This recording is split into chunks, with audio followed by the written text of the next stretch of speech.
രാധ ഞാൻ രാധ കണ്ണനെ മറക്കാത്ത രാധ. രാധ ഞാൻ രാധ കണ്ണനെ മറക്കാത്ത രാധ. വൃന്ദാവനം നീ മറന്നോ, മധുരയെ നീ മറന്നോ. വൃന്ദാവനം നീ മറന്നോ, മധുരയെ നീ മറന്നോ. രാധയെ നീ മറന്നോ, കണ്ണാ പൈക്കളെ നീ മറന്നോ. രാധയെ നീ മറന്നോ, കണ്ണാ പൈക്കളെ നീ മറന്നോ. രാധ രാധ രാധ രാധ മറന്നിട്ടും മറക്കാത്ത രാധ. മറന്നിട്ടും മറക്കാത്ത രാധ. രാധേ രാധേ രാധേ രാധേ മറന്നിട്ടും മറക്കാത്ത രാധ. മറന്നിട്ടും മറക്കാത്ത രാധ.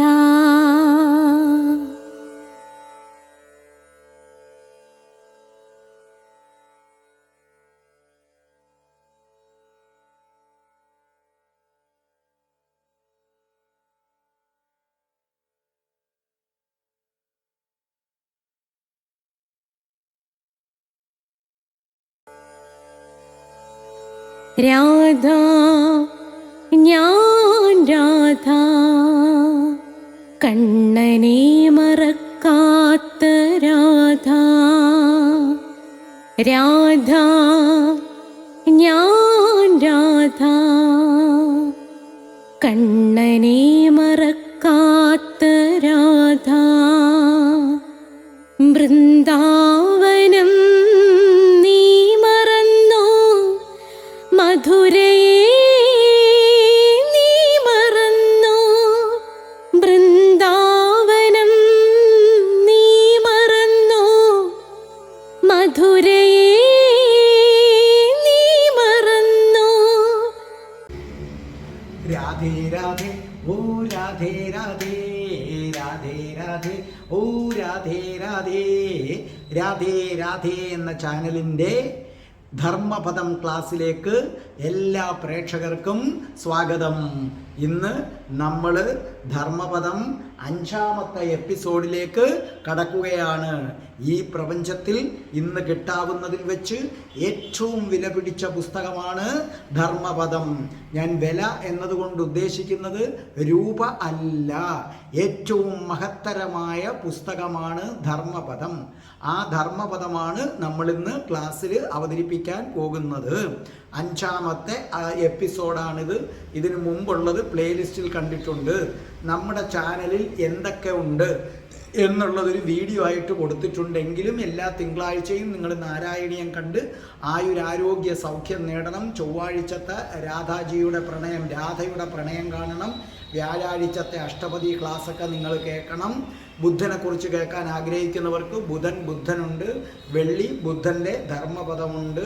പിന്നെ കഠിന കൃഷ്ണഭക്തനായ ഞാൻ എങ്ങനെ രാധാഭക്തനായി, അത് നിശ്ചയമായും നിങ്ങൾ കേൾക്കണേ. ഒരിടത്തൊരച്ഛനുണ്ടായിരുന്നു എന്നുള്ളത് എല്ലാ അച്ഛനും അമ്മയും മക്കളും, പ്രത്യേകിച്ച് പെൺമക്കൾ വിശിഷ്യാൽ അത് കേൾക്കേണ്ടതാണ്. പിന്നെ എൻ്റെ സ്പോക്കൺ ഇംഗ്ലീഷ് ക്ലാസ് ഉണ്ട്, ജ്യോതിഷമുണ്ട്.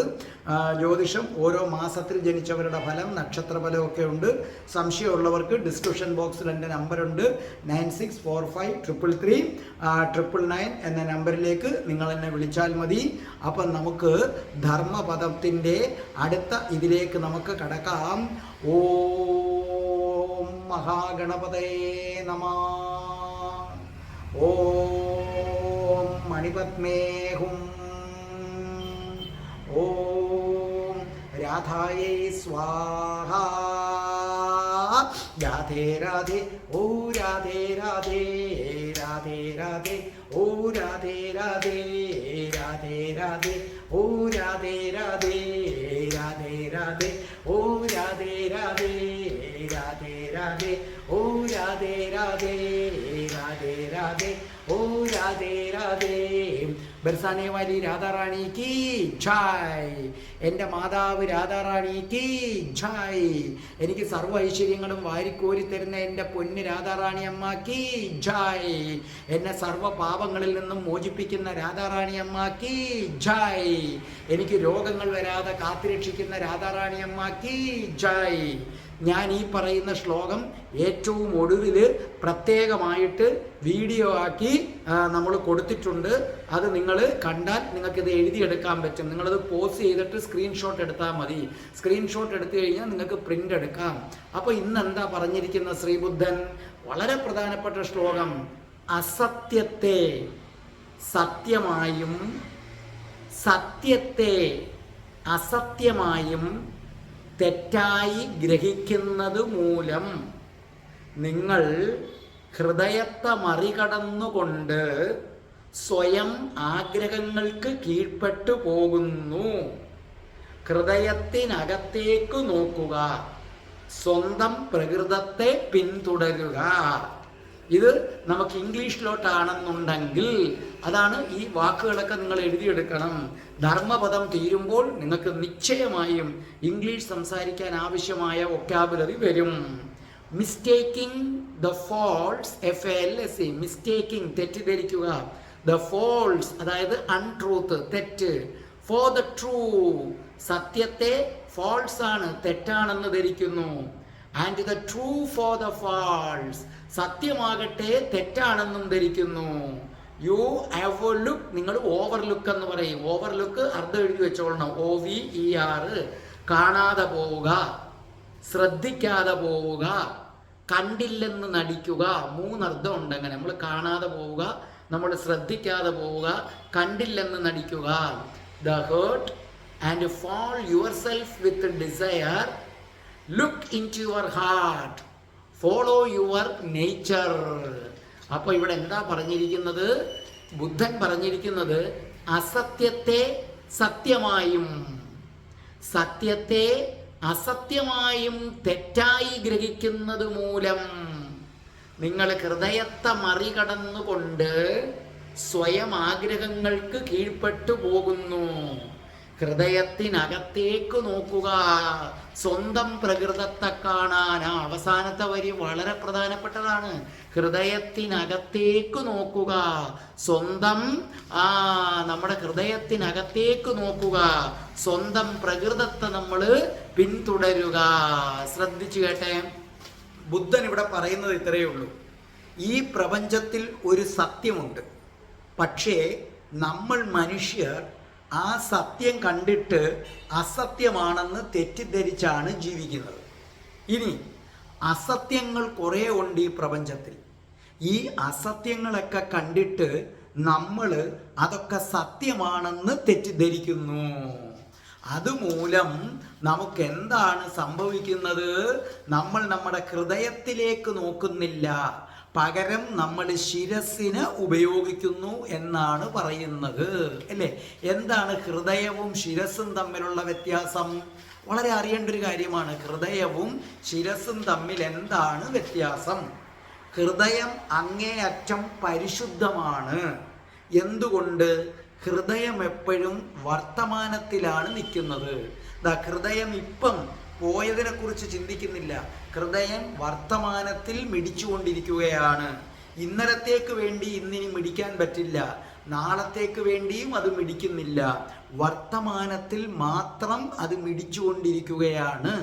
അതുകൊണ്ട് മനുഷ്യ ശരീരത്തിലെ ഏറ്റവും ശുദ്ധമായ അവയവം ഏതെന്ന് ചോദിച്ചാൽ ഹൃദയമാണ്.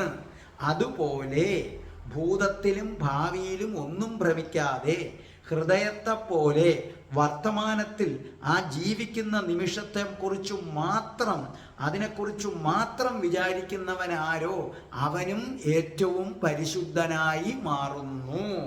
അപ്പോൾ ഹൃദയം വർത്തമാനത്തിൽ മിടിച്ചുകൊണ്ടിരിക്കുകയാണ്.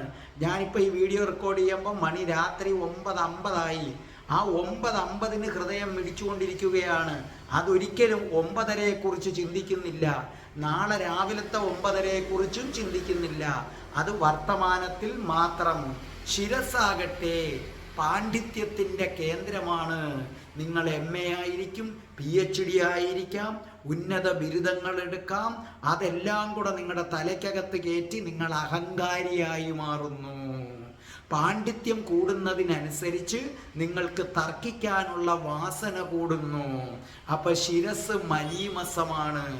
ഒരു മനുഷ്യൻ്റെ ഏറ്റവും ശുദ്ധമായ ഭാഗം ഹൃദയവും ഏറ്റവും കൂടുതൽ കുഴപ്പങ്ങൾ അടിച്ചു കയറ്റുന്ന ഭാഗം ശിരസ്സുമാണ്. കാരണം നിങ്ങൾ ഓരോ പുസ്തകങ്ങൾ വായിച്ചു, വിദ്യാഭ്യാസം കൂടുന്നതിനനുസരിച്ച് പുസ്തകങ്ങളുടെ അറിവുകൾ കയറ്റിയിട്ട് മറ്റുള്ളവരോട് തർക്കിക്കാനുള്ള വാസന ഉണ്ടാക്കുന്നു. അപ്പോൾ വളർന്നു വരുന്നതോടുകൂടി നിങ്ങൾ ഹൃദയത്തിൽ നോക്കാതെ ശിരസിൽ നോക്കുന്നു എന്ന് ബുദ്ധൻ പറഞ്ഞാൽ അതിൻ്റെ അർത്ഥം നിങ്ങൾ വർത്തമാനത്തിൽ ജീവിക്കുന്നില്ല. പകരം പാണ്ഡിത്യം ഉപയോഗിച്ച് കഴിഞ്ഞുപോയ കാര്യങ്ങളെക്കുറിച്ച് തർക്കിക്കും, ഇനി വരാൻ പോകുന്ന കാര്യങ്ങളെക്കുറിച്ച് തർക്കിക്കും. ഒരിക്കലും അവൻ വർത്തമാനകാലത്തിൽ ജീവിക്കുന്നില്ല. നിനക്ക് ജീവിക്കണമെങ്കിൽ നീ നിന്റെ ഹൃദയത്തിലേക്ക് നോക്കുക. നിന്റെ പ്രകൃതം നമ്മുടെ പ്രകൃതം എന്താ? ഇപ്പം ജലത്തിനൊരു പ്രകൃതമുണ്ട്, താഴോട്ടൊഴുകുക. അഗ്നിക്കൊരു പ്രകൃതമുണ്ട്, മുകളിലേക്ക് കത്തുക. ഇല്ലേ? നമ്മൾ സ്റ്റൗ കണ്ടിട്ടില്ലേ? സ്റ്റൗ വെച്ച് സ്റ്റൗ അങ്ങോട്ട് കത്തിക്കുമ്പോൾ എന്താ ചെയ്യുന്നത്? തീ താഴോട്ടാണോ പോകുന്നത്? ഇല്ല, അഗ്നി മുകളിലോട്ടാണ് പോകുന്നത്. അതുപോലെ നമുക്കും ഒരു പ്രകൃതമുണ്ട് നമ്മുടെ ഉള്ളിൽ. അത് നീ കണ്ടെത്തണമെന്നാണ് പറയുന്നത്. അതിന് നീ നിന്നിലേക്ക് തന്നെ നോക്കണം. ശ്രദ്ധിച്ചു കേട്ടോ. ബുദ്ധൻ പറയുന്നു സത്യത്തെ അസത്യമെന്ന് കരുതുന്നു. അപ്പൊ നമുക്കിവിടെ ആദ്യം എന്താണ് സത്യം, എന്താണ് അസത്യം അതറിയണം. അത് വളരെ സിമ്പിളാണ്. ശ്രദ്ധിച്ചു നോക്കിക്കൊള്ളണം. സത്യം എന്ന് പറയുന്നത് എപ്പോഴും ഒന്നേ ഉള്ളൂ, അല്ലേ? കള്ളം എന്ന് പറയുന്നത് പലതുണ്ട്. അപ്പൊ സത്യം എന്ന് പറയുന്നത് ഒന്നേ ഉള്ളൂ, കള്ളം എന്ന് പറയുന്നത് പലതുണ്ട്. വളരെ ശ്രദ്ധിച്ചു കേട്ടോളണം. നിങ്ങളുടെ ചിന്തകളെ തകിടം മറിക്കാൻ പോവുകയാണ് ശ്രീബുദ്ധൻ എന്ന് പറയുന്നത്. തകിടം മറിക്കാൻ, നിങ്ങളുടെ വിശ്വാസ പ്രമാണങ്ങളെ തകിടം മറിക്കാൻ പോവുകയാണ് ശ്രീബുദ്ധൻ പറയുന്നത്. എന്താണെന്ന് നിങ്ങൾക്ക് വ്യക്തമായല്ലോ. സത്യം ഒന്നേ ഉള്ളൂ, കള്ളം പലതാണ്. ഇപ്പൊ സമയം കള്ളമാണ്. എന്തുകൊണ്ട്? സമയം പലതുണ്ട്. ഇന്ത്യയിൽ ഇപ്പം മണി 9:50 അബുദാബിയിൽ ചിലപ്പോൾ 12:30 ആയിരിക്കും, കാനഡയിൽ വേറൊന്നായിരിക്കും, പിന്നെ അമേരിക്കയിലാകട്ടെ ഇപ്പം രാവിലെ ആയിരിക്കും. അപ്പം ടൈം സത്യമല്ല, അത് മനുഷ്യൻ സൃഷ്ടിച്ചെടുത്ത കൃത്രിമമായ ഒന്നാണ്, അല്ലേ? നമ്മൾ സൂര്യൻ ഉദിക്കുന്നതും സൂര്യൻ അസ്തമിക്കുന്നതും വെച്ചിട്ട് ഒരു ടൈം ഉണ്ടാക്കി നമ്മൾ സൃഷ്ടിച്ചെടുത്ത കൃത്രിമമായ ഒന്നാണ് ടൈം. അതുകൊണ്ടാണ് ടൈം പല സ്ഥലങ്ങളിലും പല രാജ്യങ്ങളിലും പലതായി മാറിയിരിക്കുന്നത്. ഈവൻ ഇന്ത്യയിൽ പോലും നമ്മുടെ കയ്യിൽ കെട്ടുന്ന വാച്ചിൽ പോലും ഒരുത്തൻ്റെ വാച്ചിൽ 9:20 ആണെങ്കിൽ വേറൊരാളുടെ വാച്ചിൽ 9:21, വേറൊരാളുടെ വാച്ചിൽ 9:25 അപ്പം സമയം സത്യമല്ല. കാരണം സത്യം ഒന്നേ ഉള്ളൂ. അപ്പോൾ ബുദ്ധൻ വളരെ വളരെ പ്രധാനപ്പെട്ട ഒരു പോയിന്റിലേക്ക് വരികയാണ്. അങ്ങനെയാണെങ്കിൽ ദൈവം സത്യമാകണമെങ്കിൽ ഒന്നല്ലേ വരാവൂ? അപ്പൊ ഇപ്പം നമ്മുടെ ഇതനുസരിച്ച് ദൈവം എങ്ങനെ സത്യമാകും? ഇവിടെ എത്ര ദൈവങ്ങളുണ്ട് ഒന്ന് ആലോചിച്ച് നോക്കിയ. ഹിന്ദുക്കൾക്ക് കൃഷ്ണൻ, മുരുകൻ, ശിവൻ, സുബ്രഹ്മണ്യൻ, ദേവി, ഹനുമാൻ, ശ്രീരാമൻ, പിന്നെ ക്രിസ്ത്യൻസിന് ജീസസ്, മറ്റവർക്ക് നബി, പ്രവാചകൻ, അള്ളാഹു. കണ്ടില്ലേ ജൂതന്മാർക്ക്?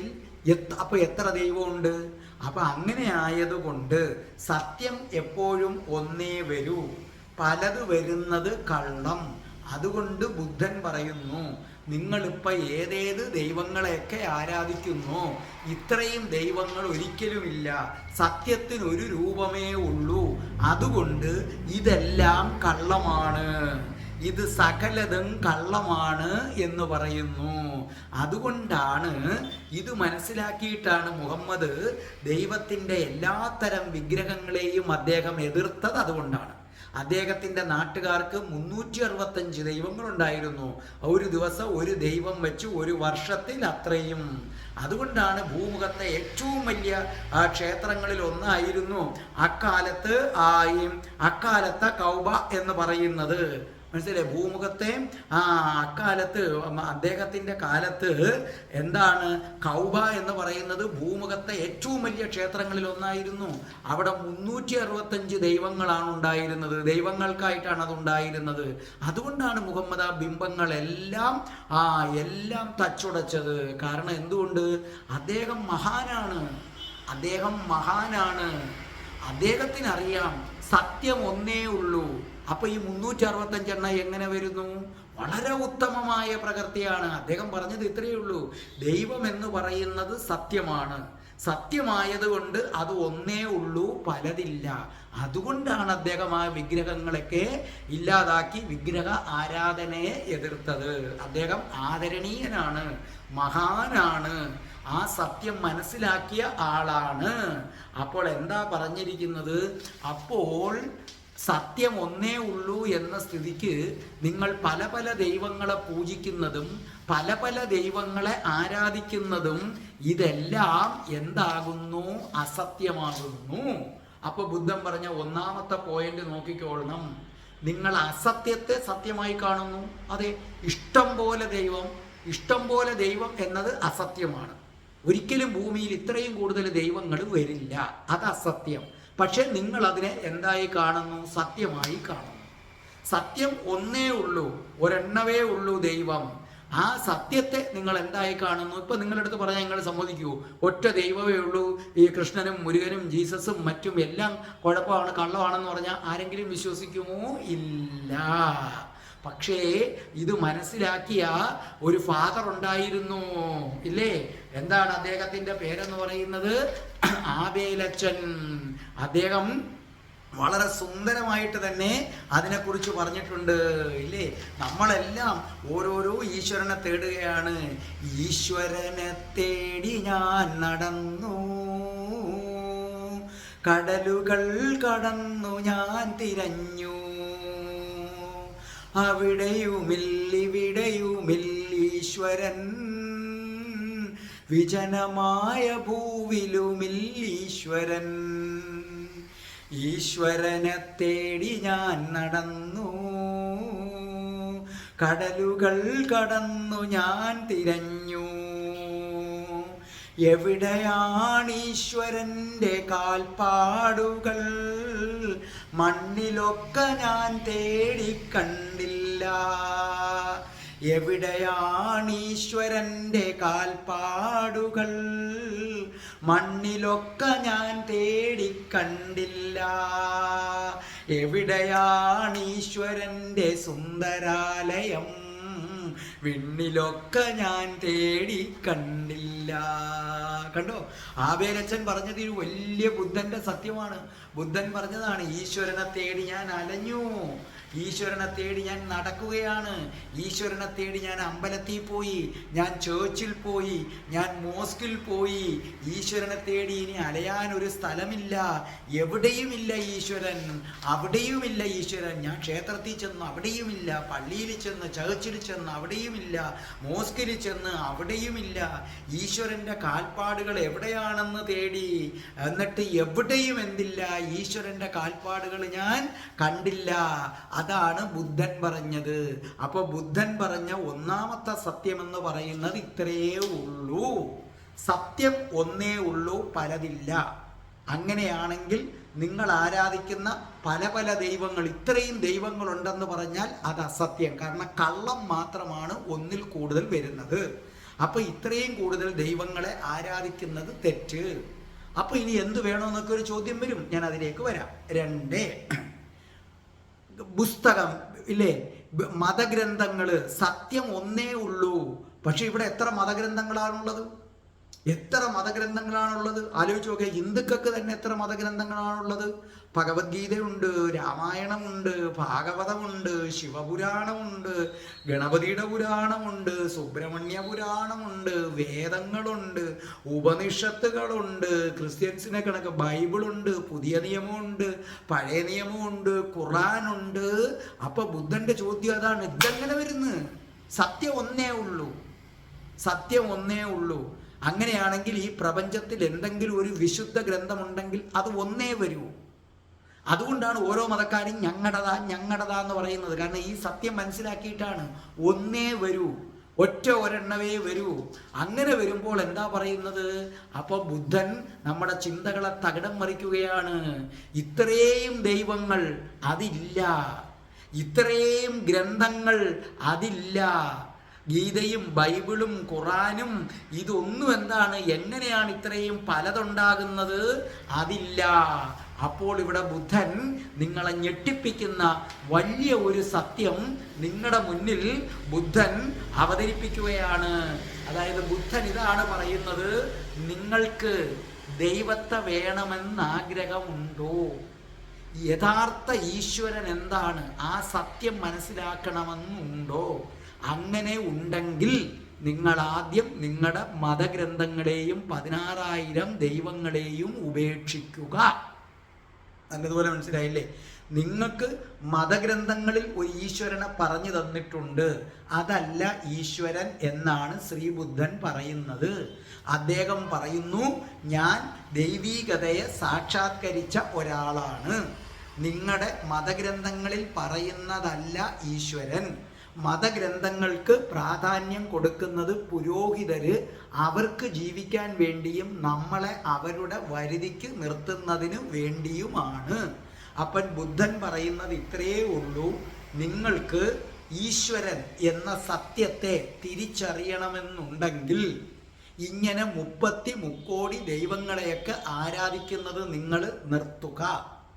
വേദങ്ങളും ഉപനിഷത്തുകളും മറ്റു ഗ്രന്ഥങ്ങളുമൊക്കെ നിങ്ങൾ മാറ്റിവെക്കുക. കാരണം അത്തരം ഗ്രന്ഥങ്ങളെല്ലാം നിങ്ങളിലെ പാണ്ഡിത്യത്തെ വർദ്ധിപ്പിക്കും. നിങ്ങളിപ്പോൾ വേദങ്ങൾ വായിക്കുന്നു, ഉപനിഷത്തുകൾ വായിക്കുന്നു. അപ്പം ഇതെല്ലാം ശിരസിൽ കയറും. അതോടുകൂടി നിങ്ങൾക്ക് പാണ്ഡിത്യമായി. പിന്നെ നിങ്ങൾക്ക് തർക്കിക്കാൻ പോകും. അപ്പം നിങ്ങൾക്ക് ഒരിക്കലും ഈശ്വരനെ കിട്ടുന്നില്ല. ഇപ്പം ഉദാഹരണമായിട്ട് ഞാൻ നിങ്ങളടുത്ത് ഒരു നല്ല ഒരു ഉദാഹരണം എന്ത് ചെയ്യാം, ഞാൻ നിങ്ങളടുത്ത് പറഞ്ഞു തരാം. അതായത് ശരിക്കും ഇപ്പം ഞാനൊരു വീഡിയോ ഇറക്കി, രാധാഷ്ടമിയിൽ രാധയെ ബ്രാഹ്മണർ പൂജിക്കുന്നത് പോലെ, മനസ്സിലല്ലേ? രാധാഷ്ടമിയിൽ രാധയെ ബ്രാഹ്മണര് പൂജിക്കുന്നത് പോലെ നിങ്ങൾക്ക് പൂജിക്കാം എന്ന് പറഞ്ഞുകൊണ്ട് ഞാനൊരു വീഡിയോ ഇറക്കി. അപ്പം നമ്മുടെ ഒരു സബ്സ്ക്രൈബർ എൻ്റെ അടുത്ത് പരിചയമുള്ള ഒരാൾ തന്നെ ഇത് കണ്ടു കഴിഞ്ഞപ്പോൾ ആദ്യം ആരാണ് ബ്രാഹ്മണൻ, ആരാണ് ബ്രാഹ്മണൻ? ബ്രഹ്മമറിഞ്ഞവൻ ബ്രാഹ്മണൻ. കണ്ടോ, പാണ്ഡിത്യത്തിൻ്റെ കുഴപ്പമാണ് ഞാൻ പറഞ്ഞത്. പുസ്തകം വായിച്ച് അറിവ് നേടിയതോടുകൂടി എന്ത് കേട്ടാലും തർക്കിക്കാനുള്ള മനസ്ഥിതി. സാധാരണ ഇതൊന്നും അറിവില്ലാത്ത സാധുക്കളുണ്ട്. അവരിത് കേട്ടപ്പോൾ രാധാഷ്ടമിയിൽ രാധയെ ബ്രാഹ്മണർ പൂജിക്കുന്നത് എങ്ങനെ? അവിടെ ബ്രാഹ്മണരെന്ന് പറഞ്ഞാൽ ഒരു വ്യക്തിയല്ല. ബ്രാഹ്മണന് അവന് വിധി അറിയാം, എങ്ങനെ പൂജിച്ചിട്ടുണ്ടെന്ന് വിധി അറിയാം. ആ വിധിയാണ്. അപ്പം അത് നമുക്ക് കിട്ടിയല്ലോ. അപ്പം അറിവില്ലാത്ത സാധുക്കളൊക്കെ അത് കൊണ്ടുപോയി അതനുസരിച്ച് സത്യസന്ധമായിട്ട് പറഞ്ഞു. കുറേ ഉപനിഷത്തും കുറേ ക്ലാസ്സുകളൊക്കെ അറ്റൻഡ് ചെയ്ത് കുറേ അറിവ് കിട്ടി. അറിവ് കിട്ടിയതോടുകൂടി അവരെ സംബന്ധിച്ചിടത്തോളം എന്താണ് പ്രശ്നം? ആരാണ് ബ്രാഹ്മണൻ? ചുരുക്കി പറഞ്ഞാൽ ബ്രാഹ്മണ കുലത്തിൽ ജനിച്ചവരെല്ലാം ബ്രാഹ്മണരല്ല എന്നാണ് ഇവർക്ക് പറഞ്ഞ് സ്ഥാപിക്കേണ്ടത്. പൂണൂർ ഇട്ടത് കൊണ്ടൊന്നും ബ്രാഹ്മണരല്ല. അപ്പം അമ്പലത്തിൽ ഇരിക്കുന്ന പലരും ബ്രാഹ്മണരല്ല. അപ്പോൾ ഇവരുടെ പറഞ്ഞനുസരിച്ച് ബ്രഹ്മമറിഞ്ഞവൻ ബ്രാഹ്മണൻ. അപ്പം നമുക്ക് ഗുരുവായൂർ അമ്പലത്തിൽ ചെന്ന് ഈ പൂജാരിക്ക് ബ്രഹ്മമറിഞ്ഞവനാണോ എന്ന് എങ്ങനെ അറിയാൻ പറ്റും? നിങ്ങൾ എങ്ങനെ ചെക്ക് ചെയ്യും? ഗുരുവായൂർ അമ്പലത്തിലെ പൂജാരി ബ്രഹ്മം അറിഞ്ഞവനാണോ ബ്രാഹ്മണനാണോ? ബുദ്ധൻ പറഞ്ഞ കാര്യം നിങ്ങൾക്ക് മനസ്സിലായില്ലേ? ബുദ്ധൻ പറഞ്ഞത് വേദങ്ങളും ഉപനിഷത്തുകളും മറ്റു മതഗ്രന്ഥങ്ങളും ഉപേക്ഷിക്ക്. നിങ്ങളത് വായിക്കുന്നതിനനുസരിച്ച് നിങ്ങൾക്ക് പാണ്ഡിത്യം വരും. പാണ്ഡിത്യം വരുമ്പോൾ നിങ്ങൾക്ക് തർക്കിക്കാനുള്ള ഇത് വരും. അതിൻ്റെ ഉദാഹരണമാണ് ഞാൻ പറഞ്ഞത്. രാധാഷ്ടമിയിൽ രാധാജിയെ പൂജിക്കുന്നത് എങ്ങനെയെന്ന് പറഞ്ഞപ്പോൾ അതിനകത്ത് ബ്രാഹ്മണവധം വെച്ചിട്ട് ഇങ്ങനെ ചോദിപ്പോൾ ഇത് ആ ആൾ എനിക്ക് നല്ല അടുപ്പമുള്ളതാണ്. അപ്പോൾ ഇപ്പോൾ ആൾ കേൾക്കുമ്പോൾ വിചാരിക്കും ഈ സാറിനെ കൊണ്ട് ഞാൻ തോറ്റു, ഇതായിരിക്കും ആദ്യം വിചാരിക്കാൻ പോകുന്നത്. ഞാൻ അന്നേരം പറഞ്ഞ് എൻ്റെ അടുത്ത് പറയുകയാണ്, എങ്ങനെ ആരാണ് ബ്രാഹ്മണർ? ആരാണ് ബ്രാഹ്മണർ? ബ്രഹ്മത്തെ അറിഞ്ഞവനാണ് ബ്രാഹ്മണൻ. കണ്ടോ? അത്രയും പറയുന്ന സമയത്തിന് എവിടെയെങ്കിലും ഇരുന്നിട്ട് നമ്മുടെ ഉള്ളിലേക്ക് നോക്കി ഒരു പോയിന്റിലേക്ക് വെച്ച് നിങ്ങളുടെ ആ മന്ത്രം ചൊല്ലിയിരുന്നെങ്കിൽ എത്ര പുണ്യം കിട്ടിയനായിരുന്നു? ഞാനൊരു എക്സാമ്പിൾ പറഞ്ഞതാ. അപ്പോൾ ബുദ്ധൻ പറഞ്ഞത് ശരിയല്ലേ? അതിനുശേഷം പിന്നെ അടുപ്പിച്ച് 2-3 ദിവസം കുറേ ആചാര്യന്മാരൊക്കെ പറഞ്ഞത്, ഒരെണ്ണം എനിക്ക് അയച്ചതാണ്, ചിന്ത നിന്നാൽ നമ്മൾ ഉറങ്ങിപ്പോകുന്നെങ്ങാണ്ട് പറഞ്ഞു. എന്തൊരു വിഡിത്തമാണ്! ചിന്ത എത്രയോ തവണ നിലച്ചിട്ടുള്ള ഒരാളാണ് ഞാൻ. ഒരു ചിന്തകളുമില്ലാതെ എത്രയോ തവണ 70% വരെ അതിനകത്ത് വിജയിച്ച ഒരാളാണ് ഞാൻ. അന്നേരം ഉറങ്ങിപ്പോകും. എന്നിട്ട് കുറേ ആചാര്യന്മാരത്, എന്നിട്ട് ഏറ്റവും അവസാനം ആചാര്യന് നന്ദി. ഈ ആചാര്യന്മാരും ഗുരുക്കന്മാരും നിങ്ങളെ വേദങ്ങളിലും ഉപനിഷത്തുകളിലും മതഗ്രന്ഥങ്ങളിലും കുരുക്കിയിടാൻ ശ്രമിക്കും. എന്തുകൊണ്ട്? അവരുടെ കൺട്രോളിൽ നിങ്ങളെ നിർത്താൻ. അതുകൊണ്ട് ബുദ്ധൻ പറയുന്നത് ഇതാണ്, നിങ്ങൾ ഈ ആചാര്യന്മാരെ ഉപേക്ഷിക്കൂ, ഗുരുക്കന്മാരെ ഉപേക്ഷിക്കൂ, പുരോഹിതന്മാരെ ഉപേക്ഷിക്കൂ, വേദങ്ങളും ഉപനിഷത്തുകളും ഗ്രന്ഥങ്ങളും ഉപേക്ഷിക്കൂ, ഈ കിട്ടുന്ന അല്ലാത്ത പുസ്തകങ്ങൾ ഉപേക്ഷിക്കൂ. നോക്കൂ, ശ്രീബുദ്ധന് ജ്ഞാനോദയം കിട്ടിയത് വേദം വായിച്ചിട്ട, ഉപനിഷത്ത് വായിച്ചിട്ട, അതോ മറ്റു മതഗ്രന്ഥങ്ങൾ വായിച്ചിട്ട്? ശ്രീബുദ്ധൻ അമ്പലത്തിൽ പോയിട്ട് ആരെങ്കിലും കേട്ടിട്ടുണ്ടോ? എവിടെയും ഇല്ല. പക്ഷെ അദ്ദേഹത്തിന് ജ്ഞാനോദയം കിട്ടിയത് ഇതൊന്നും ഇല്ലാത്തത് കൊണ്ടാണ്. വളരെ വ്യക്തമായില്ലേ? ശ്രീനാരായണ ഗുരു വേദങ്ങളും ഉപനിഷത്തുകളും ഒക്കെ ആദ്യം അങ്ങോട്ട് അരച്ചു കലക്കി കുടിച്ച് വായിച്ചോട്ട് ഇരുന്ന് ഏതോ, ഇനി ആണോ എന്ന് എനിക്കറിയില്ല, ഇനി ആണെങ്കിൽ ആണ്, ആയിക്കോട്ടെ. ഞാൻ പറഞ്ഞത് ശ്രീബുദ്ധൻ്റെ കാര്യത്തിൽ എനിക്ക് 101% ഉറപ്പാണ്. ശ്രീബുദ്ധൻ വേദങ്ങളും വായിച്ചില്ല, ഉപനിഷത്തുകളും വായിച്ചില്ല, ഒന്നും വായിച്ചില്ല എന്ന് മാത്രവുമല്ല, ഇത് വായിച്ചിട്ട് കഴിഞ്ഞ ബുദ്ധൻ്റെ എപ്പിസോഡ് ഞാൻ പറഞ്ഞിട്ടുണ്ട്, വേദങ്ങളൊക്കെ വായിച്ചിട്ട് അതനുസരിച്ച് ബ്രഹ്മം സത്യം ജഗത് മിഥ്യ എന്ന് പറഞ്ഞപ്പം ബുദ്ധൻ പറഞ്ഞു അങ്ങനൊന്നുമല്ല, പുസ്തകത്തിലുള്ളതല്ല, പുസ്തകത്തിനപ്പുറം ഉണ്ടെന്ന് പറഞ്ഞു. ഇത് നല്ല വ്യക്തമായിട്ട് മനസ്സിലാക്കിയ ആൾക്കാരായിരുന്നു മുഹമ്മദും. അതുകൊണ്ടാണ് മുഹമ്മദ് വിഗ്രഹ ആരാധനയെ തന്നെ ആ മഹാനായ മനുഷ്യൻ എതിർത്തത്. അതുകൊണ്ട് എനിക്ക് ഭയങ്കര ഇഷ്ടമാണ് മുഹമ്മദിനെ. മനസ്സിലായില്ലേ? വിഗ്രഹ ആരാധനയെ അദ്ദേഹം എതിർത്തത് അതുകൊണ്ടാണ്. ഈ വിഗ്രഹ ആരാധന നിങ്ങളെ വഴിതെറ്റിക്കും എന്ന് പറഞ്ഞു. ഇത് തന്നെയാണ് ബുദ്ധനും പറഞ്ഞത്. ഇത് തന്നെയാണ് ആരെന്ന് പറയുന്നത്? ജീസസ്. നമ്മുടെ ജീസസ് ശരിക്കും പറഞ്ഞാൽ നിക്കോഡെമാസിനോട് പറയുന്നുണ്ട്. എന്താണ് ജീസസ് നിക്കോഡെമാസിനോട് പറയുന്നത്? നിങ്ങൾ വീണ്ടും ജന്മമെടുക്കാത്ത പക്ഷം നിങ്ങൾ ദൈവരാജ്യത്തിൽ പ്രവേശിക്കുകയില്ല. വളരെ ശ്രദ്ധിക്കേണ്ട ഒരു കാര്യമാണ്. ജീസസ് പറഞ്ഞത് ബുദ്ധൻ പറഞ്ഞ അതേ കാര്യമാണ്. അപ്പൊ എന്താ പറഞ്ഞിരിക്കുന്നത്? ജീസസ് നിക്കോഡെമാസിനോട് പറയുകയാണ്, നിങ്ങൾ വീണ്ടും ജന്മമെടുക്കാത്ത പക്ഷം നിങ്ങൾ ദൈവരാജ്യത്തിൽ പ്രവേശിക്കുകയില്ല. എന്താണ് ഇതിൻ്റെ അർത്ഥം? ഇതിൻ്റെ അർത്ഥം നിങ്ങളങ്ങ് മരിച്ചു കഴിഞ്ഞിട്ട് രണ്ടാമതൊരു ജന്മം എടുക്കുമെന്നാണോ? അതല്ല, നിങ്ങൾ ഇപ്പോൾ അങ്ങ് ആത്മഹത്യ ചെയ്യുക, ആത്മഹത്യ ചെയ്തിട്ട് നിങ്ങൾ അടുത്ത ജന്മം എടുക്കുന്നു എന്നാണോ യേശു ഉദ്ദേശിച്ചത്? അല്ല. യേശു അവിടെ ഉദ്ദേശിച്ചത് നിങ്ങൾ ഇതുവരെ നേടിയ അറിവുകൾ, പുസ്തകം വായിച്ച് നേടിയ അറിവുകൾ അത് ഉപേക്ഷിക്കൂ. അത് ഉപേക്ഷിക്കുമ്പോൾ നിങ്ങൾ നിഷ്കളങ്കനായി മാറും. നിഷ്കളങ്കനായി മാറിക്കഴിഞ്ഞാൽ ദൈവത്തിൻ്റെ വിളി കേൾക്കാം. ദൈവം മുഹമ്മദിനോടും ജീസസിനോടും മാത്രമല്ല നമ്മളോട് എല്ലാവരോടും സംസാരിക്കുന്നുണ്ട്. അവർക്ക് ആ വിളി കേൾക്കാനുള്ള കേൾക്കാനുള്ള സമയമുണ്ടായിരുന്നു. നിങ്ങളത് കേൾക്കുന്നില്ല, മറ്റു പല ചിന്തകളുമായിട്ടിരിക്കുന്നു. ഇത്രയേ ഉള്ള അതിൻ്റെ വ്യത്യാസമെന്ന് പറയുന്നത്. അപ്പോൾ ഇതൊക്കെ കളഞ്ഞു കഴിഞ്ഞാൽ മാത്രമേ എന്തു ചെയ്യാൻ പറ്റൂ? നിങ്ങൾക്ക് ദൈവത്തെ കാണാൻ പറ്റൂ. നിങ്ങൾ നിഷ്കളങ്കനാക്. അപ്പോൾ ദൈവം സംസാരിക്കുന്നത് നമുക്ക് കേൾക്കാം.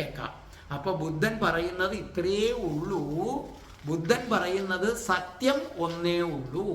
സത്യം, ദൈവം എന്ന സത്യം, ഈശ്വരൻ എന്ത് എന്നറിയണമെന്ന് നിങ്ങൾക്ക് ആഗ്രഹമുണ്ടെങ്കിൽ ബുദ്ധൻ വളരെ പ്രധാനപ്പെട്ട ഒരു കാര്യം പറയുകയാണ്. നിങ്ങളുടെ ഹൃദയത്തിനകത്തേക്ക് നോക്കുക. ഹൃദയത്തിനകത്തേക്ക് നോക്കിക്കഴിഞ്ഞാൽ നിങ്ങൾക്ക് ആരെ കാണാൻ പറ്റും? ദൈവത്തെ കാണാൻ പറ്റും. അപ്പൊ ഹൃദയത്തിനകത്തേക്ക് നമ്മൾ നോക്കണം. ഹൃദയത്തിനകത്തേക്ക് നിങ്ങൾ നോക്കണമെങ്കിൽ എന്ത് ചെയ്യണം? അതിനാണ് ബുദ്ധൻ പറഞ്ഞത്, ആദ്യം ഈ 16,000 ദൈവത്തെ പ്രാർത്ഥിക്കുന്നത് നിർത്തുക. 2, ഇങ്ങനെ മതഗ്രന്ഥങ്ങൾ വായിച്ച് അറിവ് കൂട്ടുന്നത് നിർത്തുക. അപ്പം നിങ്ങൾ തർക്കം അവസാനിക്കുന്നു. അപ്പം നിങ്ങൾ മൗനിയാകും. നിങ്ങൾ എത്രത്തോളം മൗനിയാകുന്നോ അത്രത്തോളം നിങ്ങൾക്ക് നിങ്ങളുടെ ഹൃദയത്തിലേക്ക് പ്രവേശിക്കാൻ സാധിക്കും എന്നാണ് പറയുന്നത്. അതായത് ശ്രദ്ധിച്ചു കേൾക്കുക, നിങ്ങൾ പുറത്തേക്ക് പോവുക. നിങ്ങൾ ചിന്തിക്കുമ്പോഴൊക്കെ വെളിയിലേക്ക് പോകുന്നു. ചിന്ത നിൽക്കുമ്പോൾ നിങ്ങൾ എങ്ങോട്ടേക്ക് വരുന്നു? അകത്തേക്ക് വരുന്നു. അപ്പം ഈ ചിന്തകളെ നിങ്ങൾക്ക് എങ്ങനെയാണ് നിർത്താൻ പറ്റുന്നത്? അപ്പൊ ശ്രദ്ധിച്ചു കേട്ടോളണേ. ബുദ്ധൻ പറയുകയാണ്. അപ്പൊ നിങ്ങൾ ചോദിക്കും, അമ്പലത്തിലും പള്ളികളിലും പോകുന്നത് കൊണ്ട് ഒരു കുഴപ്പവുമില്ല. അമ്പലത്തിലും പള്ളിയിലും പോകുമ്പോൾ നിങ്ങൾക്ക് കിട്ടുന്നത് ഈശ്വരാനുഗ്രഹമാണ്. അത് കിട്ടും. നിങ്ങൾ അമ്പലത്തിൽ പോയാൽ നിങ്ങൾക്ക് ഈശ്വരാനുഗ്രഹം കിട്ടും. ചേർച്ചിലും മോസ്കിലും എല്ലാം പോയാൽ നിങ്ങൾക്ക് ഈശ്വരൻ്റെ അനുഗ്രഹം കിട്ടും. പക്ഷേ ഈശ്വരൻ എന്ന പരമസത്യത്തെ അറിയാൻ ഇത് സഹായിക്കില്ല. അതുകൊണ്ട് അത് മനസ്സിലാക്കിയിട്ടാണ് സ്വാമി വിവേകാനന്ദൻ പറഞ്ഞത്, അമ്പലത്തിൽ ജനിക്കാം പക്ഷേ അമ്പലത്തിൽ മരിക്കരുതേ എന്ന് പറഞ്ഞതിൻ്റെ കാരണം അതുകൊണ്ടാണ്. അപ്പോൾ നിങ്ങൾ ക്ഷേത്രത്തിൽ പോകുന്നത് നല്ലതാണ്, നിങ്ങൾക്ക് ഈശ്വര അനുഗ്രഹം കിട്ടും. പക്ഷേ ഈശ്വരനെ കിട്ടത്തില്ല. അതിന് ജന്മം എടുത്തെടുത്ത് നിങ്ങൾ ഇങ്ങനെ കറങ്ങിക്കൊണ്ടിരിക്കും. ഈശ്വരനെ കിട്ടണമെങ്കിൽ നിർത്ത്.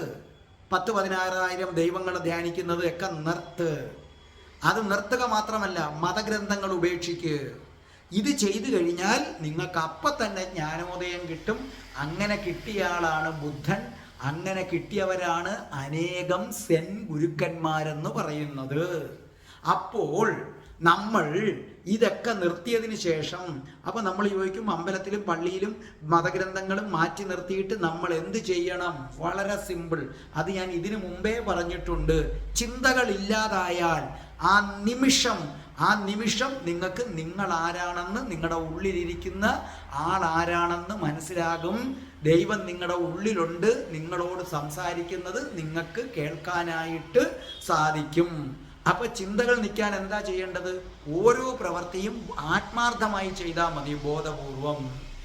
ഞാൻ ഇതിനു മുമ്പ് പലതവണ പറഞ്ഞിട്ടുണ്ട്, പാചകം ചെയ്യുമ്പോൾ പാചകം ചെയ്യുന്നത് മാത്രം, വേറൊന്നും ചിന്തിക്കാതിരിക്കുക. ഭക്ഷണം കഴിക്കുമ്പോൾ ആ ഭക്ഷണം കഴിക്കുന്നത് ആസ്വദിച്ച് കഴിക്കുക, വേറൊന്നും ചിന്തിക്കാതിരിക്കുക. ഇനി സപ്പോസ് പിന്നെ പതുക്കെ ഇത് പറ്റത്തുള്ളൂ. ഈ ചിന്തകൾ വന്നു കയറുന്നു എന്നിരിക്കട്ടെ. അപ്പം ഈ ചിന്തകൾ വന്നു കയറിക്കഴിഞ്ഞാൽ അപ്പം നിങ്ങൾ എന്താ ചെയ്യേണ്ടത്? ഈ ചിന്തകൾക്ക് ഇമ്പോർട്ടൻസ് കൊടുക്കാതിരിക്കുക. വളരെ ശ്രദ്ധിച്ചോ, വളരെ പ്രധാനപ്പെട്ട പോയിന്റാണ് പറയുന്നത്. ഈ ചിന്തകൾ നിങ്ങൾക്ക് എന്തിനെങ്കിലും കുറിച്ച് അങ്ങ് ചിന്തിച്ചു പോകും, നിങ്ങൾ അറിയാതെ ചിന്തിച്ചു പോകും. അപ്പം നമ്മൾ ഈ ചിന്തയെ ഇല്ലാതാക്കുന്ന രീതി എങ്ങനെയാണ്? അതിനൊരു പ്രാധാന്യം കൊടുക്കാതെ വെറുതെ നിരീക്ഷിക്കുക. അപ്പോൾ ഉദാഹരണമായിട്ട് നിങ്ങൾ വെറുതെ ഇരിക്കുമ്പോൾ നിങ്ങളുടെ മനസ്സിലേക്ക് വരികയാണ്, നാളെയാണല്ലോ റിസൾട്ട്. ഇങ്ങനൊരു ചിന്ത വന്നാൽ ഉടനെ നിങ്ങൾ നാളെ റിസൾട്ട് വരട്ടെ, റിസൾട്ട് വരട്ടെ, അതിനിപ്പോൾ എന്താവണം? ഇങ്ങനെ അങ്ങ് പറഞ്ഞാൽ മതി. അതേസമയം നാളെയാണല്ലോ റിസൾട്ട്, ജയിക്കുമോ, ഞാൻ തോറ്റുപോയാൽ എന്തായും, എന്നെ നെഞ്ചിടിക്കുന്നു, എനിക്ക് ടെൻഷൻ വരുന്നു. അപ്പം ചിന്തയ്ക്ക് ആഹ്ലാദമാണ്, അവൻ വളർന്ന് കയറും. അപ്പോൾ ബുദ്ധൻ പറയുന്നത്, ആദ്യമൊക്കെ നമുക്ക് ചിന്തയെ പൂർണ്ണമായി ഇല്ലാതാക്കാൻ പറ്റില്ല. അങ്ങനെ വരുമ്പോൾ നിങ്ങൾ ചെയ്യേണ്ടത് ഇതേ ഉള്ളൂ, ചിന്തയ്ക്ക് പ്രാധാന്യം കൊടുക്കാതെ ഇരിക്കുക, ഇമ്പോർട്ടൻസ് കൊടുക്കാതെ ഇരിക്കുക. ഇപ്പം നാളെ ബാങ്കിൽ ലോൺ അടയ്ക്കേണ്ട ദിവസം, പൈസ ആയില്ല, ഈ ചിന്ത അങ്ങോട്ട് വരിക. അപ്പം നിങ്ങൾ എന്താ ചെയ്യുന്നത്? ചിന്ത വന്നു കഴിഞ്ഞു, അതിനെ മൈൻഡ് ചെയ്യാതിരുന്നാൽ മതി. നാളെ ബാങ്കിൽ ലോൺ അടയ്ക്കണം അല്ലേ, അത് നാളെയല്ലേ, അടയ്ക്കാൻ കിട്ടിയാൽ അടയ്ക്കാം, ഇല്ലെങ്കിൽ 2-3 ദിവസം കഴിഞ്ഞാൽ പലിശ കൂടും, ആ പലിശ കൂട്ടി അങ്ങ് അടയ്ക്കാം. അല്ല ലാസ്റ്റ് ഇല്ലെങ്കിൽ ജപ്തി പോവുക, ജപ്തി ആയിട്ട് എന്ത് പണ്ടാരെങ്കിലും ആവട്ടെ. ഇങ്ങനൊന്ന് ചിന്തിച്ച് നോക്കേ നിങ്ങൾ. അപ്പം നമ്മൾ എന്ത് ചെയ്യുന്നു? ആ ചിന്തയെ നമ്മൾ എന്ത് ചെയ്യുന്നു? ഇല്ലാതാക്കുന്നു. ഒരു സ്ത്രീ പറയുകയാണ്, നിങ്ങളുടെ കാമുകി പറയുകയാണ്, ഞാൻ നാളെ വീട്ടിൽ ഒറ്റയ്ക്കാണ്, വരണേ. അപ്പോൾ പറയുകയാണ്, വരാം. അപ്പോൾ പോകേണ്ടത് അടുത്ത തിങ്കളാഴ്ചയാണ്. പക്ഷേ ഇന്ന് തൊട്ടേ നിങ്ങൾക്കങ്ങ് ചിന്ത തുടങ്ങുകയാണോ, ഞാൻ അവിടെ ചെല്ലുന്നു, ആ സ്ത്രീയെ കാണുന്നു, ആലിംഗനം ചെയ്യുന്നു. ഈ ചിന്ത നിങ്ങളുടെ മനസ്സിലേക്ക് കയറി വന്നെന്നിരിക്കട്ടെ. അടുത്ത ആഴ്ച ചെല്ലുന്നു, അപ്പം നിങ്ങൾ ചെല്ലുന്നു, കാണുന്നു, ആലിംഗനം ചെയ്യുന്നു, ചെയ്യട്ടെ, ഉമ്മ വയ്ക്കുന്നു, ഉമ്മ വെക്കട്ടെ, ആയിക്കോട്ടെ, ഇങ്ങനെ അങ്ങോട്ട് വരണേ. അങ്ങനെ വരുമ്പോൾ നിങ്ങൾ അറിയാതെ നിങ്ങളുടെ മനസ്സിലെ ചിന്തകൾ കുറേശ്ശെ ക്ഷയിച്ച് വരുന്നത് കാണാം. അപ്പോൾ ബുദ്ധൻ പറഞ്ഞതിൻ്റെ ചുരുക്കം ഇത്രയേ ഉള്ളൂ. നിങ്ങൾ സത്യത്തെ അസത്യമായി കാണുന്നു എന്ന് പറഞ്ഞാൽ ദൈവം എന്ന് പറഞ്ഞത് ഒരൊറ്റ സംഗതിയാണ്, ഒരു വലിയ സംഭവം. അത് നിങ്ങൾ വിശ്വസിക്കുന്നില്ല, അസത്യമായി കാണുന്നു. അസത്യത്തെ എന്ന് പറഞ്ഞാൽ പല പല ദൈവങ്ങൾ, പല പല ഗ്രന്ഥങ്ങൾ, അതിനെയൊക്കെ നിങ്ങൾ സത്യമായി കാണുന്നു. അപ്പോൾ വളരെ ചുരുക്കി പറഞ്ഞാൽ ഇതിലൂടെ ബുദ്ധൻ പറഞ്ഞത് ഇത്രയേ ഉള്ളൂ. ഒന്ന്, ഒരുപാട് ദൈവങ്ങൾ വേണ്ട. ഇനി നിങ്ങൾക്ക് കോൺസെൻട്രേഷൻ കിട്ടാൻ വേണ്ടി ഒരു ദൈവത്തെ എടുത്തോ. അത് അള്ളാഹു എങ്കിൽ അള്ളാഹു, ക്രിസ്തുവെങ്കിൽ ക്രിസ്തു, കൃഷ്ണനെങ്കിൽ കൃഷ്ണൻ, ആരും ആയിക്കൊള്ളട്ടെ. നമുക്കിപ്പോൾ ഉദാഹരണമായിട്ട് നിങ്ങൾക്കിപ്പോൾ ധ്യാനിക്കാം. ആ ധ്യാനത്തിൽ കാര്യവുമില്ല, എങ്കിലും ധ്യാനിക്കണമെങ്കിൽ ആ ദൈവത്തെ മനസ്സിൽ വിചാരിച്ചുകൊണ്ട്. ഇപ്പം ഞാൻ എങ്ങനെയാണ്, ഞാൻ ഇപ്പം മലക്കറി അരിയുമ്പോൾ ചിന്തകളെ കീഴടക്കുന്നത് എങ്ങനെയാണ്? ഞാൻ ഇങ്ങനെ മലക്കറി അരിയുമ്പം രാധേ രാധേ ഓ രാധേ രാധേ, തേക്കുമ്പം രാധേ രാധേ ഓ രാധേ രാധേ. അങ്ങനെ നിങ്ങൾ ഒരു ദൈവത്തെ തിരഞ്ഞെടുത്തോ, നിങ്ങൾക്ക് വേണമെങ്കിൽ കോൺസെൻട്രേഷൻ കിട്ടും. അപ്പോൾ ബുദ്ധൻ പറഞ്ഞ സത്യം ഇത്രയേ ഉള്ളൂ, ഒരുപാട് ദൈവങ്ങൾ വേണ്ട. നിങ്ങൾക്ക് കോൺസെൻട്രേഷന് വേണ്ടി ഒറ്റ ദൈവത്തെ മാത്രം. നിങ്ങൾ അങ്ങനല്ലല്ലോ, നാമം ചൊല്ലുമ്പോൾ 1500 ദൈവങ്ങളുടെ 1500 നാമം ചൊല്ലും. എന്തിനാ പറയുന്നത്? സഹസ്രനാമം ചൊല്ലുമ്പം നിങ്ങൾക്ക് എപ്പോഴെങ്കിലും പൂർണ്ണ മനസ്സോടിരുന്ന് സഹസ്രനാമം ചൊല്ലാൻ പറ്റിയിട്ടുണ്ടോ? ഇല്ല. ആ നാമത്തിൻ്റെ ഇടയ്ക്ക് പോലും നിങ്ങൾക്ക് ചിന്തകൾ കടന്നു വരും. സഹസ്രനാമ 1000 നാമം ചൊല്ലുന്നതിൻ്റെ ഇടയ്ക്ക് 1000 കാര്യങ്ങൾ നിങ്ങൾ ചിന്തിക്കും. അപ്പോൾ ബുദ്ധൻ പറഞ്ഞതിൻ്റെ ചുരുക്കം ഇത്രയേ ഉള്ളൂ, ഒരുപാട് ദൈവങ്ങൾ വേണ്ട, ഒരുപാട് പുസ്തകങ്ങൾ വേണ്ട. ആ പുസ്തകങ്ങൾ, വേദങ്ങളും മതഗ്രന്ഥങ്ങളും എല്ലാം മാറ്റി നിർത്തിയിട്ട് അത്രയും സമയം നിങ്ങൾ പരമാവധി മൗനം പാലിക്ക്, ആവശ്യത്തിന് മാത്രം സംസാരിക്ക്. അല്ല, അങ്ങനെ വന്നു കഴിയുമ്പോൾ പതുക്കെ ഈ ഫോണിലൊക്കെ 1 മണിക്കൂറും 1.5 മണിക്കൂറും സംസാരിക്കുന്നതൊക്കെ നിർത്തിയേക്കും. അപ്പോൾ എന്താ പറഞ്ഞിരിക്കുന്നത്? നിങ്ങൾ പരമാവധി നിങ്ങൾ എന്താ ചെയ്യേണ്ടത്? മൗനം പാലിക്ക്, അത്യാവശ്യമുള്ള സമയത്ത് മാത്രം സംസാരിക്ക്. നമ്മളിതങ്ങനല്ലല്ലോ, പണിയൊക്കെ ഒതുങ്ങി, ഇനി ഒന്നും ചെയ്യാനില്ല, എന്നാൽ പിന്നെ സമയം പോണ്ടേ, കൂട്ടുകാരി എടുത്തിട്ട് ഹലോ നീട്ടി ഒരു വിളിയാണ്. പിന്നെ കുറേ നേരം സംസാരിച്ച് അടുത്ത ആരെങ്കിലും വരുന്നത് വരെ എന്തിനാണ്? നിങ്ങൾ അത് കഴിഞ്ഞു, വിളിക്കുന്നില്ല, മൊബൈലും സൈലൻ്റ് ഇട്ടിട്ട് അത്രയും സമയം നിങ്ങളൊരു ദൈവത്തെ വിചാരിച്ചു. ആ ദൈവത്തെ ഇങ്ങനെ മനസ്സിൽ നെഞ്ചിലിരിക്കുന്നതായിട്ട് വിചാരിച്ചുകൊണ്ട് അങ്ങനെ വേണമെങ്കിൽ ധ്യാനിച്ചോ. അതിന് വലിയ അർത്ഥമില്ലെങ്കിലും അങ്ങനെ വേണമെങ്കിൽ ധ്യാനിച്ചോ. അപ്പോൾ ബുദ്ധൻ പറഞ്ഞത് മനസ്സിലായല്ലോ, ഒരുപാട് ദൈവങ്ങൾ വേണ്ട, ഒരു ദൈവത്തെ കോൺസെൻട്രേഷന് വേണമെങ്കിൽ എടുത്തോ. മതഗ്രന്ഥങ്ങൾ മാറ്റിവെക്കുക, പരമാവധി മൗനിയായിട്ടിരിക്കുക. മൗനിയായിട്ടിരിക്കുമ്പോൾ നിങ്ങൾക്ക് സത്യം പിടികിട്ടും. കാരണം ബുദ്ധൻ ഇങ്ങനെ പറഞ്ഞതിൻ്റെ കാരണം വേറൊന്നുമല്ല, നിങ്ങൾ അമ്പലവും പള്ളിയും മതഗ്രന്ഥങ്ങളിലും ഒക്കെ തപ്പി നടക്കുമ്പോൾ ദൈവം നിങ്ങളുടെ ഉള്ളിലുണ്ട്. അതുകൊണ്ടാണ് ദൈവം ബുദ്ധൻ പറഞ്ഞത്, നീ നിന്റെ ഉള്ളിലേക്ക് നോക്ക്, നിന്റെ ഹൃദയത്തിലേക്ക് നോക്ക്, അവിടെ ദൈവമുണ്ട്. നീ പുറത്തുനിന്ന് മാറി അകത്തേക്ക് നോക്കി കഴിയുമ്പോൾ നിനക്ക് എന്ത് പറ്റുന്നുണ്ട്? നിനക്ക് നിന്റെ ദൈവത്തെ കാണാനായിട്ട് പറ്റും. അതാണ് ആബേലച്ചൻ്റെ പാട്ട് അല്ലേ, ഈശ്വരനെ തേടി ഞാൻ നടന്നില്ലേ. അതിനകത്ത് അവസാനം പറയുന്നല്ലോ, അവസാനമെന്നിലേക്ക് ഞാൻ തിരിഞ്ഞു, ഹൃദയത്തിലേക്കു ഞാൻ കടന്നു, അവിടെയാണ് ഈശ്വരൻ്റെ വാസം, സ്നേഹമാണ് ഈശ്വരൻ്റെ രൂപം. കണ്ടോ, ആബേലച്ചൻ പറഞ്ഞത് ബുദ്ധൻ്റെ ഈ സത്യവാ. ബുദ്ധൻ പറഞ്ഞത് നീ നിന്റെ ഹൃദയത്തിലേക്ക് നോക്ക്, നീ അമ്പലത്തിലും പള്ളിയിലും അല്ല. ഇത് തന്നെയാണ് ആബേലച്ചൻ എഴുതിയിരിക്കുന്നത്.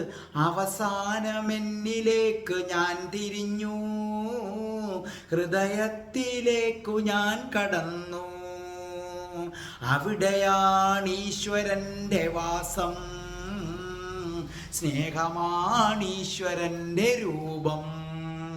കണ്ട, ഇത് കൃത്യമായിട്ട് പറഞ്ഞിരിക്കുന്നു. ആബേലച്ചൻ ഈശ്വരനെ തേടി നടന്നു, എല്ലായിടവും അലഞ്ഞു, എവിടെയും കണ്ടില്ല.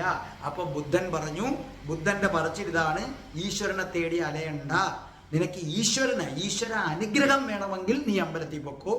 ഈശ്വരനെ കാണണമെങ്കിൽ ഈ ഒരുപാട് ദൈവത്തെ ആരാധിക്കുന്ന നിർത്തുക, വേദഗ്രന്ഥങ്ങൾ വായിക്കുന്നത് നിർത്തുക, പരമാവധി മൗനം പാലിക്കുക, ചിന്തകൾ ഇല്ലാതാക്കുക. ബോധപൂർവം പ്രവർത്തികൾ ചെയ്താൽ ചിന്തകൾ ഇല്ലാതാകും. മലക്കറി അരിയുമ്പം അരിയുന്നത് മാത്രം, സ്റ്റെപ്പ് കയറുമ്പം ഞാൻ സ്റ്റെപ്പ് കയറുന്നു എന്നും പറഞ്ഞ് കയറുക. എങ്കിലും ഇടയ്ക്കിടയ്ക്ക് ചിന്ത വരും. ആ ചിന്തയ്ക്ക് പ്രാധാന്യം കൊടുക്കാതെ അവഗണിക്കുക. നമ്മൾ റോട്ടിൽ കിടന്ന് രണ്ടുപേര് ഇടി കൂടുന്നു, അത് ബാൽക്കണിയിൽ നിന്ന് നമ്മൾ നിരീക്ഷിക്കത്തില്ലേ? അതുപോലെ നമ്മുടെ ചിന്തകൾ. അതാ ഞാൻ നേരത്തെ പറഞ്ഞത്, റിസൾട്ട് വരുമ്പോൾ അയ്യോ നാളെ റിസൾട്ട് ആണല്ലോ എന്ന് പറഞ്ഞ് ഉത്കണ്ഠപ്പെടാതെ റിസൾട്ട് എന്ന ചിന്ത വരുമ്പം ആയിക്കോട്ടെ റിസൾട്ട് വരട്ടെ എന്ന രീതിയിൽ ഇരിക്കുക. ഓർമ്മിക്കുക, ഈശ്വരനെ തേടി അലയരുത്. ഈശ്വരനെ തേടി നിങ്ങൾ അലയണ്ട. നിങ്ങൾ എവിടെ അലഞ്ഞാലും കിട്ടില്ല. ഈശ്വരൻ എന്ന സത്യത്തെ അറിയണമെങ്കിൽ നീ നിന്റെ ഹൃദയത്തിലേക്ക് നോക്ക്, നിന്നിലേക്ക് നോക്ക് എന്ന് പറഞ്ഞ ധ്യാനാവസ്ഥയിലേക്ക് വരിക. അത് നിങ്ങൾ ഉദ്ദേശിക്കുന്ന മെഡിറ്റേഷൻ അല്ല. ഏതു പ്രവൃത്തിയും ബോധപൂർവം ചെയ്ത് ചിന്തകൾ അടങ്ങുക. ചിന്തകൾ അടങ്ങുമ്പോൾ നിങ്ങളുടെ ഉള്ളിലിരിക്കുന്ന ഈശ്വരനെ കാണും. പിന്നെ ഈ പ്രപഞ്ചത്തിൽ ഒന്നിനും നിങ്ങളെ തൊടാൻ പറ്റില്ല. പിന്നെ നിങ്ങൾ അസാമാന്യ ശക്തിയായിരിക്കും. അതുകൊണ്ടാണ് ബുദ്ധനെതിരെ മതയാനയെ ഇളക്കി വിട്ടല്ലോ ദേവദത്തൻ. ആ മതയാന മതം പൂണ്ട് വന്നിട്ട് ശ്രീബുദ്ധന്റെ മുമ്പിൽ വന്നപ്പോൾ ഒതുങ്ങി നിന്നത് കണ്ടോ? നിങ്ങൾ നിങ്ങളുടെ ഉള്ളിലിരിക്കുന്ന ആളിനെ കണ്ടെത്തി കഴിഞ്ഞാൽ, ഈശ്വരൻ എന്ന സത്യത്തെ കണ്ടെത്തി കഴിഞ്ഞാൽ പിന്നെ നിങ്ങളെ ആർക്കും ഒന്നും തൊടാൻ പറ്റില്ല. അതുകൊണ്ടാണ് കൊടുങ്കാട്ടിൽ പുലിയുള്ള സ്ഥലത്തും ഒക്കെയാണ് ബുദ്ധൻ ഇരിക്കുന്നത്. ആരും ഒന്നും വരില്ല. ബുദ്ധനെ കൊല്ലാൻ വന്ന മതയാന ബുദ്ധന്റെ മുമ്പിൽ വന്ന് നമിച്ചിട്ട് പോയി. വലിയ പാറക്കല്ല് കൊല്ലാനായിട്ട് മുകളിൽ നിന്ന് ദേവദത്തൻ ഉരുട്ടി വിട്ടപ്പോൾ ആ പാറക്കല്ല് ഉരുണ്ട് ബുദ്ധന്റെ നേർക്ക് വന്നു. കൂടുള്ളവരോടി, ബുദ്ധൻ അവിടെ തന്നെ ഇരുന്നു. ആ പാറക്കല്ല് ബുദ്ധന്റെ അടുക്കൽ വന്നപ്പോൾ ദിശ മാറി. കാരണം അവരിൽ നിന്നൊരു കാരണം ദൈവത്തെ അറിഞ്ഞു കഴിഞ്ഞു. എൻ്റെ ഉള്ളിൽ ദൈവം ഉണ്ടെന്ന് അറിഞ്ഞു കഴിഞ്ഞു. അപ്പൊ ഈശ്വരനെ തേടി അലയരുത്. ഈശ്വരനെ തേടി അലയണ്ട. ദൈവം നിങ്ങളുടെ ഉള്ളിൽ തന്നെ ഉണ്ട്. അതാണ് ആബേലച്ചൻ പാടിയത്. ബുദ്ധൻ പറഞ്ഞ ഈ വാക്ക്, ബുദ്ധന്റെ ഇന്നത്തെ ഞാൻ പഠിപ്പിക്കുന്ന വചനം അതാണ് കൃത്യമായി ആബേലച്ചൻ പറഞ്ഞത്. ഈശ്വരനെ തേടി ഞാൻ നടന്നു, കടലുകൾ കടന്നു ഞാൻ തിരഞ്ഞു, അവിടെയുമില്ലിവിടെയുമില്ലീശ്വരൻ, വിജനമായ ഭൂവിലുമില്ലീശ്വരൻ. എവിടെയാണീശ്വരൻ്റെ കാൽപ്പാടുകൾ? മണ്ണിലൊക്കെ ഞാൻ തേടിക്കണ്ടില്ല. എവിടെയാണീശ്വരൻ്റെ സുന്ദരാലയം? വിണ്ണിലൊക്കെ ഞാൻ തേടിക്കണ്ടില്ല. എന്നിട്ടാണ് അവസാനം വരുന്നത്. അവസാനമെന്നിലേക്കു ഞാൻ തിരിഞ്ഞു, ഹൃദയത്തിലേക്കു ഞാൻ കടന്നു, അവിടെയാണീശ്വരൻ്റെ വാസം, സ്നേഹമാണീശ്വരൻ്റെ രൂപം. കണ്ടോ എന്താ പറഞ്ഞ? സ്നേഹമാണ് ഈശ്വരൻ്റെ രൂപം. ഈശ്വരൻ ഒരു രൂപമുണ്ടെങ്കിൽ അത് സ്നേഹമാണ്. സ്നേഹമാണ് ഈശ്വരൻ്റെ രൂപം. ഈശ്വരൻ ഒരു പേരിട്ട് വിളിക്കണമെങ്കിൽ സ്നേഹം. അതുകൊണ്ടാണ് സ്നേഹത്തിൻ്റെ ദേവതയായ രാധാജിയെ ഞാൻ എൻ്റെ ദൈവമായി സ്വീകരിച്ചത്. മനസ്സിലായ? ആബേലച്ചൻ പറഞ്ഞില്ലേ, ഈശ്വരൻ ഒരു രൂപമുണ്ടെങ്കിൽ അത് സ്നേഹം, ഈശ്വരൻ ഒരു നാമമുണ്ടെങ്കിൽ അത് സ്നേഹം. അതുകൊണ്ടാണ് സ്നേഹത്തിൻ്റെ ദേവതയായ രാധാജിയെ ആര് പിടിച്ചത്? ഞാൻ എൻ്റെ ദൈവമായിട്ട് സ്വീകരിച്ചത്. സ്നേഹിക്കുമ്പം ചിന്തകൾ ഒതുങ്ങും. നിങ്ങൾക്ക് ഏറ്റവും കൂടുതൽ ചിന്തകൾ വരുന്നത് ഒന്ന് കോപിക്കുമ്പം പാസ്റ്റിലേക്ക് പോകും. അവൻ അങ്ങനെ ചെയ്ത് ഇങ്ങനെ ചെയ്ത് കാണിച്ചു കൊടുക്കാം, നാളെ ആകട്ടെ കണ്ട ഭാവിയിലേക്കും പോയി. നിങ്ങൾ കോപിക്കുമ്പോഴും ദുഃഖിക്കുമ്പോഴും ഒക്കെ ചിന്തകൾ വരും. പക്ഷേ സ്നേഹിക്കുമ്പോൾ ഒരിക്കലും ചിന്തകൾ വരത്തില്ല. അപ്പോൾ ഇന്ന് തൊട്ട് നിങ്ങൾ പുല്ലിനെ, പുഴുവിനെ, പാമ്പിനെ, ശത്രുവിനെ എല്ലാവരെയും സ്നേഹിക്കും. അതെ, ബുദ്ധൻ പറഞ്ഞതിൻ്റെ ഏറ്റവും വലിയ സത്യം, നീ നിന്റെ ഹൃദയത്തിലേക്ക് നോക്കൂ എന്ന് പറഞ്ഞ ഏറ്റവും വലിയ സത്യം, ബുദ്ധൻ്റെ ആ സത്യം അതേ കണക്ക് ഉൾക്കൊണ്ടുകൊണ്ട് ആബേലച്ചൻ പറയുകയാണ്, അവസാനമെന്നിലേക്കു ഞാൻ തിരിഞ്ഞു, ഹൃദയത്തിലേക്കു ഞാൻ കടന്നു, അവിടെയാണ് ഈശ്വരൻ്റെ വാസം, സ്നേഹമാണീശ്വരൻ്റെ രൂപം, സ്നേഹമാണീശ്വരൻ്റെ രൂപം, സ്നേഹമാണീശ്വരൻ്റെ രൂപം, സ്നേഹമാണീശ്വരൻ്റെ രൂപം, സ്നേഹമാണീശ്വരൻ്റെ രൂപം. രാധേ രാധേ ഓ രാധേ രാധേ, രാധേ രാധേ ഓ രാധേ രാധേ, രാധേ രാധേ ഓ രാധേ രാധേ, രാധേ രാധേ ഓ രാധേ രാധേ, രാധേ രാധേ ഓ രാധേ രാധേ, രാധേ രാധേ ഓ രാധേ രാധേ. കേട്ടല്ലോ, സ്നേഹം എൻ്റെ സബ്സ്ക്രൈബേഴ്സേ, I love you, I love you. ഇന്ന് തൊട്ട് നിങ്ങളും വിളിച്ചു പറയണം, ഐ ലവ് യു. നിങ്ങളുടെ വീട്ടിൽ നിൽക്കുന്ന മാവിനെ നോക്കിയും പ്ലാവിനെ നോക്കിയും എല്ലാം പറയണം, ഐ ലവ് യു. എടഞ്ഞു പോകുന്ന പാമ്പിനെ വരെ നോക്കി പറയണം, ഐ ലവ് യു. മുറ്റത്ത് കിടക്കുന്ന മണ്ണിനെ എടുത്ത് കയ്യിൽ വെച്ചിട്ട് പറ, ഐ ലവ് യു. നിങ്ങൾ കാണുന്ന ഓരോ വസ്തുക്കളോടും പറ, ഐ ലവ് യു. അപ്പൊ എൻ്റെ സബ്സ്ക്രൈബേഴ്സേ, ഐ ലവ് യു. ഓം ശ്രീം ഹ്രീം ക്ലീം ഐം രാം രാസേശ്വരി രാധികായേ സ്വാഹ. രാധ, ഞാൻ രാധ, കണ്ണനെ മറക്കാത്ത രാധ, രാധ, ഞാൻ രാധ, കണ്ണ